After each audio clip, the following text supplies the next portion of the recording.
Hi, I'm Bill O'Reilly. Thanks for watching us tonight. Barack Obama, Kareem Abdul Jabbar, and Islam. That is the subject of this evening's Talking Points memo. Many Americans who pay attention to their country continue to be perplexed by the White House and its apparent apathy toward the threat that radical Islam poses. To be fair, President Obama and his advisors are doing what they can to protect the homeland from attack, but they have no strategy to defeat the jihad overall and are confused about the true nature of the threat. A new Reuters poll out today shows President Obama continuing to take a huge hit in job approval. You have to think that's because of his response to the Paris terrorism and to the jihad in general. Just 37% of Americans now approve of the way Mr. Obama is doing his job. 55% disapprove. Also, a new Fox News poll, I should say, shows Americans strongly disapprove of the way the president is waging the war on terror. Enter basketball legend Kareem Abdul Jabbar, who converted to Islam 47 years ago. Mr. Abdul Jabbar is a smart and honest man, and his column in the Time magazine this week, well worth reading. He is appalled that his religion is being debased by thugs, his word. He wants Americans to understand that Islam is not the problem. Vicious individuals who have perverted the religion are the problem. I believe that is what President Obama believes as well. But that theory has some major problems. First of all, Muslim theocracies like Iran and Saudi Arabia routinely commit atrocities in the name of Islam. The Iranian mullahs and the House of Saud are doing awful things and using the name of Allah to justify them. Just this week, a blogger who criticized Islam in a small way was given 50 lashes by the Saudi government. He's set to receive 1,000 lashes for his internet posting, 50 each week until the sentence is completed. Now, after complaints from human rights organizations, the sentence is being reevaluated. Also, the Iranian prisons are full of people who simply spoke out for freedom. So the problems in the Muslim world are not just caused by individuals. They run much deeper than that. But Mr. Abdul Jabbar is not convinced, writing, quote, "Knowing that these terrorist attacks are not about religion, we have to reach a point where we stop bringing Islam into these discussions. I know we aren't there yet because much of the Western population does not understand the Islamic religion. That is true. But here's what Mr. Abdul Jabbar is missing. Much of the Muslim world apparently does not understand the Islamic religion. Take Pakistan, for example. It allows the Taliban, major human rights violators, sanctuary. Is that permissible under Islam? Apparently, the government of Pakistan believes it is. How about Turkey? It will not assist the West in fighting the ISIS killers on its own border. Does Islam condone the beheading of innocent people? Doesn't the Quran state that a good Muslim protects the innocent and fights against injustice? Apparently, the Turkish government does not understand the Islamic religion either. I could give you dozens of other examples, from wealthy Islamists funding al-Qaeda and ISIS to Sharia law being used to abuse women on a massive scale. If you're a female in Saudi Arabia, you cannot even drive a car. So Kareem Abdul Jabbar should understand that Islam is being presented to the world in a way that is dubious, to say the least. He continues, quote, "When the Ku Klux Klan burn a cross in a black family's yard, prominent Christians aren't required to explain how these aren't really Christian acts. Most people already realize the KKK doesn't represent Christian teachings. That's what I and other Muslims long for, the day when these terrorists praising the Prophet Muhammad or Allah's name as they debase their actual teachings are instantly recognized as thugs disguising themselves as Muslims." Mr. Abdul Jabbar's wish would come true a lot faster if all the Muslim nations would confront the jihad the way the USA confronted the KKK.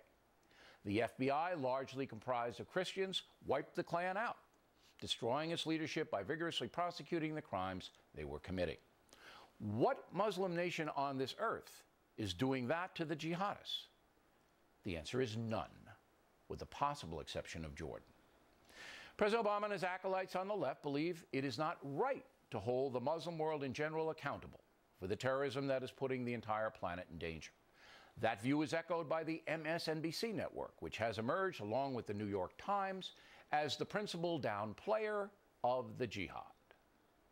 If our agenda is to promote peace and reconciliation and understanding, saying bad things about Islam is not going to solve that problem. So, once again, freedom of speech is a great thing, and it should be absolutely respected. And there should not be prior restraint.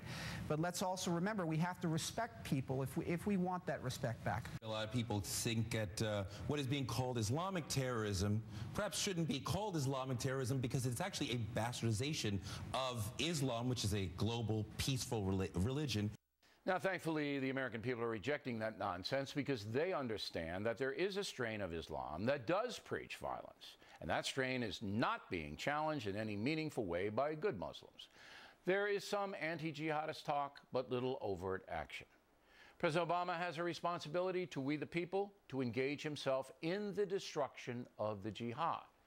As Talking Points has demonstrated time and again, the USA has no overall strategy to defeat the jihadists and simply reacts to the latest atrocities, sometimes in a weak and confusing way. Europe is finally waking up to the fact the continent has lost control of the radical Islamic movement, and chaos is beginning to reign.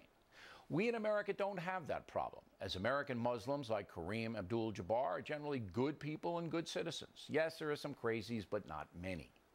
But the USA is supposed to be the leader of the world, so the question then becomes, are we mobilizing the world against the jihad? And the answer is no, we are not. President Obama will not even say the word. And that's the memo. Next on the rundown, reaction from two people who disagree with me. Continuing now with our lead story, the truth about fighting the jihad. Joining us from Southern California, Dr. Ahmed Younes, who teaches educational studies at Chapman University and is the author of the book, American Muslims Speak the Truth. And from Portland, Oregon, Harris Zafar, the author of the book, Demystifying Islam, Tackling the Tough Questions. So, Mr. Zafar, begin with you. Is my talking points unfair? To be fair, actually, no, it's not. And although Mr. Kareem Jabbar does bring up some solid points in his article, I do disagree with his conclusion that religion has no part to play in what's happening. I mean, when people behave badly, and they use religion as the justification, we have to report it as such. But for us, instead of just relying on a community leader organizer, let's look to a religious leader. So, for example, the Khalifa of Islam, of the Ahmadiyya Muslim community, the largest Muslim population, Muslim organization in the world, has not only paid the ultimate price with our own lives by continually speak out for peace, we've called such people Muslims. We've condemned their acts, and our Khalifa continues to condemn their acts on Islamic grounds. But the problem is that these leaders, as brave as they are, don't have any power. And that you have a number of theocracies around the world, Dr. Younes, like Iran. That's the best example, because today President Obama spent a lot of time explaining the danger that Iran poses to the world by trying to get a nuclear weapon. Because everybody believes in the West that if they do get the nuclear weapon, they'll hand it off to a terrorist group who will then attack Israel or attack the West. So this is a theocracy run by mullahs, all right? And the whole country of Iran has to bow to Allah. Yet we see Iran time after time after time do terrible things. So of course Islam is in the equation, or am I wrong? Well, sure, Islam is in the equation, and its misunderstanding and its misinterpretation as a part of radicalized terrorist ideology is definitely relevant. The challenge that we have is that all of the examples that you cite are examples of oppressors. They do not represent Islam legitimately, and the people who are suffering under these regimes are the ones that are saying that the dictatorships are not Islam and the terrorists are not Islam, because if you call them Islam, you give them the game. They become legitimate, and we, the moderates, become illegitimate. Okay, but that's theoretical. The reality is, in this world, Islamic nations are causing an enormous amount of trouble. So you cannot take Islam out of the equation, as Mr. Abdul Jabbar would like to do, well, because these theocracies are based on, they say, the teachings of Allah. Yes, and we refuse to yield to them the legitimacy and authority of Islam. But they already have it. No, See, they don't. already control their populations. They are political governments that have dominion over Muslim individuals who, for the most part, want freedom, and it is our job to help them attain such by democratizing I don't disagree with that. It's our job to undermine regimes like Iran, which pose a threat to the world. But again, Mr. Zafar, we go back to the legitimate point that you have to discuss Islam and you have to discuss the religion, because that is what is driving this terror around the world, a misinterpretation. And I do agree with both of you and Kareem in that.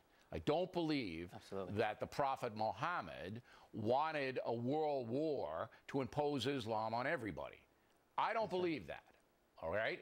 But there are people who do believe it, and we have to deal with those people. Yes. Absolutely. Yeah, and that's why we should, like you said, we shouldn't stay in the theoretical. Let's stay in the practical. And instead of looking to these insane political leaders of governments who we have consistently confronted, let's look at the body of actual religious scholars. And that's why I cite His Holiness, the Caliph of Islam, because for us, the only success of most people of other faiths are not interested in that. They're not interested, if you're not a Catholic, you're not going to be looking at the Pope's doctrines.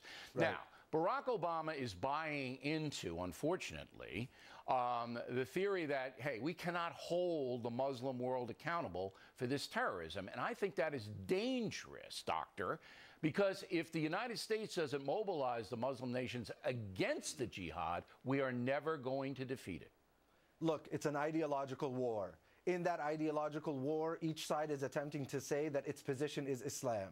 If Barack Obama calls it Islamic terrorism, kids in a cafe in a slum in Afghanistan are going to point to the TV and say, look, we're winning. It's Islamic terrorism, 2 points for us. He's doing what Bush did. He's doing what all terrorism experts say we should do. But we don't have any strategy to defeat the... Look, if that's what he was doing to de-emphasize, I wouldn't have a problem. We don't have a strategy. We don't have a strategy to defeat the jihad. Look, Muslims have a strategy. Muslims in their homes, in their mosques, in their streets, in their community organizations have to push back against... But they are not doing it in any meaningful way. We have not seen one... We have not seen one theocracy overturned by the folks. In Egypt, the military did it. That's not true. The military did it. The Egyptian people came out against the Muslim Brotherhood and its excesses. The military had to do it. Yes. It was evenly divided there. So count one for the good team. Count one for the good team. Well, I mean, that's not looked upon. The Egyptian military is not looked upon in the Muslim world as favorable right now, according to all the polls. Because their actions need to come in accord with international law and the human rights of each individual person. We must find a balance between dictatorship and terrorism. I want to see some Muslim nation really actively join with the U.S. and Europe to fight the jihad. And so far, I haven't seen anybody but the King of Jordan do it. Gentlemen, thanks very much. And Muslim communities. Directly ahead.